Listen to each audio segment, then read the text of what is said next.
என்னடா வாலாட்டின்னு வரானு பார்க்கலாம். அப்பா பார்த்தோன்னே வாலாட்டும் போது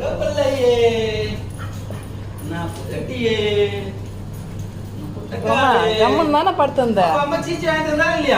இல்ல டாடி சொல்ல. அம்மா சீச்சி வாங்கி தந்தா இல்லையா? இல்ல டாடி சொல்ல. சீச்சி வாங்கி தர. ஒரு நாள் சீச்சி சாப்பிடாம இருக்க கூடாதா? சாமி வேணும் சார். வேணுமா? வேணும். வேணுமா? சீச்சி வேணுமா? வேணுமா? சீச்சி ஆமா வேணும். சரி வாங்க போலாமா? வண்டியில போய் வாங்கிட்டு வரலாமா?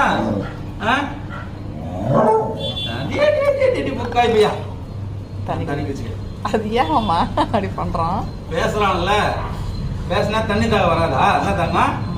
ஆமா தானே பட்டுப்பில்லா? பேசினா தண்ணி தாக வரும் தானே? ஆமா டாடி, ஆமா டாடி, இது ஆமா டாடி, இது ஆமா டாடி, இது ஆமா டாடி.